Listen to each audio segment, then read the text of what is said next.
নমস্কার, আমি রাখি। আমার নতুন আরও একটি ব্লগে আপনাদের সবাইকে স্বাগত জানিয়ে আজকের ব্লগটি শুরু করলাম। কেমন আছেন আপনারা সবাই? আশা করছি ভালো আছেন, আর আমরাও ভালো রয়েছি। এখন বাজে সকাল 10টা, আপনাদেরকে সাথে নিয়েই ব্লগটা শুরু করলাম। আজ হচ্ছে বৃহস্পতিবার। সকালের সমস্ত বাসি কাজকর্ম যেগুলো ছিল সব গুছিয়ে নিয়েছি, আর এরপরে এই যে স্নান করলাম, এরপরে যাব পুজো করতে।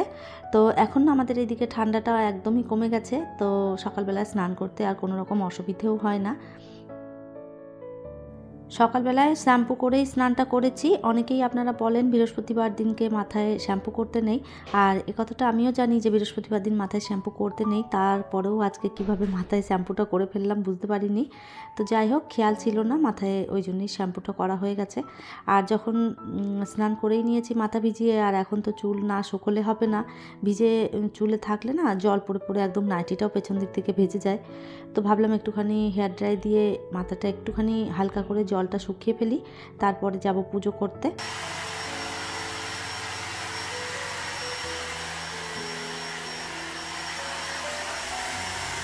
আর এই তো মোটামুটি একটুখানি জলটা ঝরিয়ে নিয়েছি ভালো করে। এখনও মাথা শুকনো হতে অনেকটাই সময় লাগবে। তো যাই হোক, এখন আর টাইম নেই বেশিক্ষণ। এখন যদি হেয়ার ড্রাই চালাতে যাই অনেকটা দেরি হয়ে যাবে। আর এই তো রেডি হয়ে পড়েছি, এরপরে এই যে পুজো করতে চলে এলাম। এর আগের দিন পূর্ণিমা পুজো করেছিলাম, তো যে কারণে সমস্ত জিনিসপত্র ছড়িয়ে ছিটিয়ে ছিল ঠাকুর ঘরের সামনে, সেগুলো একটুখানি পরিষ্কার করে নিলাম, আর ওইগুলো অফ ক্যামেরাতেই করে নিয়েছি। আর এরপরে এই যে ঠাকুরের বাসনগুলো একটুখানি ধুয়ে নিয়ে তারপরে পুজোটা করে নেব। এই মুহূর্তে আপনারা যারা আমার ভিডিওটি দেখছেন প্লিজ একটি লাইক করে দেবেন, আর আমার ভিডিওর কোনো অংশ যদি আপনাদের ভালো লেগে যায় কমেন্ট করে জানাতে ভুলবেন না। এই ধরনের ভিডিও যদি আপনারা আরও দেখতে চান চাইলে কিন্তু আমার চ্যানেলটিকে সাবস্ক্রাইব করেও রাখতে পারেন। কাজটি যারা অলরেডি করে রেখেছেন তাদের অসংখ্য ধন্যবাদ। মিতাস কিচেন অ্যান্ড ব্লগ থেকে একটা বোন কমেন্ট করেছে, গাছটাকে মাঝে মধ্যে একটু করে রোদে দিলে মনে হয় ভালো থাকবে। হ্যাঁ গো, একদম ঠিক কথা বলেছ। আমি মাঝে মধ্যে রোদেও দিয়েছি গাছটাকে, তারপরেও গাছটার অবস্থা খারাপ। তো এখন অনেকটাই ভালো আছে, জানি না বাঁচবে কি না। তো কয়েকদিন ধরে না রোদের মধ্যেই গাছটাকে রেখে দিয়েছি। মনীষার সংসার থেকে একটা বোন কমেন্ট করেছে, খুব ভালো লাগলো, থ্যাংক ইউ সো মাচ বোন, এভাবেই পাশে থেকো। সীমা বিশ্বাস একটা বোন কমেন্ট করেছে, আমি একটা লাইক দিয়ে তোমার ভিডিও দেখা শুরু করলাম, থ্যাংক ইউ সো মাচ বোন, এভাবেই পাশে থেকো। ঝর্ণা রয় ব্লগ থেকে একটা বোন কমেন্ট করেছে, খুব ভালো লাগলো দিদিভাই ভিডিওটা, thank you so much. Hasibul Hossain ID থেকে একটা বোন কমেন্ট করেছে, খুব সুন্দর, থ্যাংক ইউ সো মাচ বোন, এভাবেই পাশে থেকো। রহিনা মোল্লা একটা বোন কমেন্ট করেছে, খুব সুন্দর ভিডিও, ভালোবাসা রইল দিদি, নতুনদের পাশে থেকো, থ্যাংক ইউ সো মাচ। সবার পাশেই রয়েছি, এভাবেই তোমরাও সবার পাশে থেকো। রাখি বাক্সি ব্লগ থেকে একটা বোন কমেন্ট করেছে, এটা একদম ঠিক বলেছ গো, বাড়িতে ছোট বাচ্চা থাকলে প্রচুর অগোছালা ও নোংরা থাকে, আমার ছেলেও খুব ঘর নোংরা করে, থ্যাংক ইউ সো মাচ বোন, এভাবেই পাশে থেকো। বাচ্চাদের আর কাজ কি, বাচ্চারা সবসময় তো ঘর নোংরা করবে, আমাদের বিবেকও ভীষণভাবে ঘর নোংরা করে। যাই হোক, আপনারা আরও অনেকেই কমেন্ট করেছেন, প্রত্যেকের কমেন্ট তো আমি পড়তে পারলাম না, তবে যাদের যাদের কমেন্ট পড়া হয়নি তাদের চেষ্টা করব নেক্সট ব্লগে পড়ে দিতে। আর এই তো আপনাদের কমেন্টগুলো পড়তে পড়তে অনেকটা কাজ এগিয়ে ফেলেছি। কয়েকটা কাপড় জামা কাচার জন্য দিয়েছিলাম মেশিনে, সেগুলো সমস্ত কাচা হয়ে গেছে, ওইগুলো বেলকনিতে মিলে দিলাম।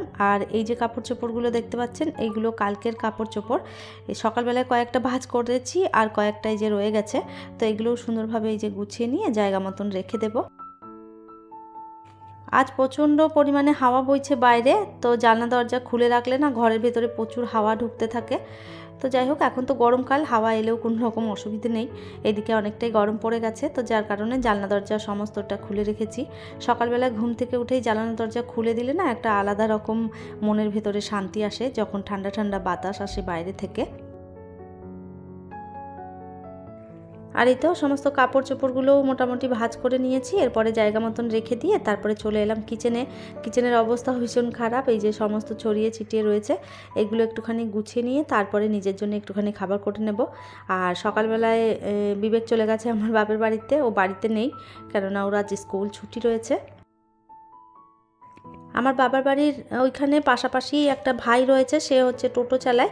তো ওই টোটোওয়ালা ভাইটাকে আমি যখনই ফোন করে ডাকি এসে বিবেককে নিয়ে যায়, আবারও যদি কখনও দিয়ে যেতে বলি পৌঁছে দিয়েও যায়। তো এটা আমার একটা বেশ ভালো সুবিধা হয়েছে জানেন তো। বিবেক যখন ভীষণ ঝামেলা করতে থাকে দিদুন বাড়ি নিয়ে চলো, তখন ওকে আর কি টোটোওয়ালা ভাইকে ডেকে পাঠিয়ে দিই। সকাল সকাল ঘরে প্রচণ্ড কাজ থাকে, তো যে কারণে আমি আর সকালবেলাতে আমার বাবার বাড়ি যেতে পারি না। তো কাজকর্মগুলো গুছিয়ে রেখে আমিও পরে যাব। তো আজকে ভেবেছি একটুখানি বাজারের দিকেও বেরোবো। তো তার আগে ভাবলাম এই যে কাজকর্ম যেগুলো আছে সমস্তটা গুছিয়ে নিয়ে তারপরে যাব আর কি একটুখানি মার্কেটে। টুকটাক কিছু জিনিসপত্র কেনাকাটা করব। ঘরেতে সেরকম সবজিপাতি খুব একটা নেই, তো সবজির খুব একটা দরকার নেই, কেননা আমি তো বেশিরভাগ দিনই মায়ের বাড়িতে গিয়ে এখন খেয়ে আসি। তো টুকটাক যে সকালের নাস্তায় প্রয়োজন হয় গাজর, ক্যাপসিকাম, তারপরে টমেটো, এই সব জিনিসগুলো ঘরেতে থাকলে কিছু একটা বানিয়ে খাওয়া যায়। তো ওইগুলোই টুকটাক কিছু নিয়ে আসবো। আর তার সাথে আমি মাছের খাবারটাও শেষ হয়ে গেছে, সেটাও আনতে হবে। তো ওই জন্যই আর কি বিশেষ করে যাওয়া। আর এদিকে নিজের জন্য বানিয়ে নিচ্ছে একটুখানি ম্যাগি। তো নানা রকম সবজি দিয়ে আর একটুখানি ডিম দিয়ে ম্যাগিটা করে নেব, আর ওটাই আমি সকালবেলায় খেয়ে তারপরে এই যে এখন বেরোবো। আজকের ভয়েসটা আমি সকালবেলাতে দিয়েছি, যার কারণে চারদিক থেকে অনেক রকম আওয়াজ হয়তো আসতে পারে, আপনাদের ভিডিওটা শোনার সময় একটুখানি অসুবিধে হবে। তো একটুখানি মানিয়ে নেবেন, কিছু করার নেই, কেননা সকালবেলায় ভয়েস দিলে না এই ধরনের প্রবলেমগুলো প্রচুর হয়।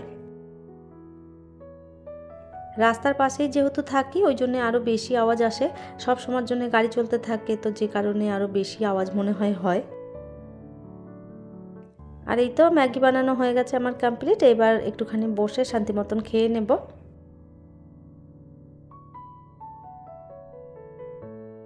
আর এই তো চলে এসেছি মার্কেটে, সংসারের সমস্ত কাজবাজ গুছিয়ে রেখে তারপরে এই যে বাজারে এলাম মাছের অ্যাকোরিয়ামের জন্য আর কি মাছও নেব কটা ভেবেছি, আর তার সাথে মাছের খাবার নিয়ে যাব।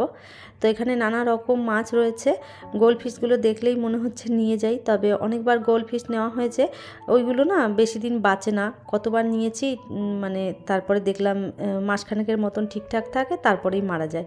তো যার জন্য অন্য মাছ নিয়েছি, ছোট ছোট মাছ, সেগুলো কি নাম বললো ভুলে গেছি। তো যাই হোক, এই যে এখান থেকে একটুখানি সবজিও নিয়ে নিচ্ছি, তারপরে আর কি বাড়ির দিকে রওনা দেব। অনেকটা বেলা হয়েছে, এখন বাজছে প্রায় 1টা মতন। তো ওই জন্য বাজারে সেরকম খুব একটা ভিড় নেই, লোকজন অনেক কম রয়েছে।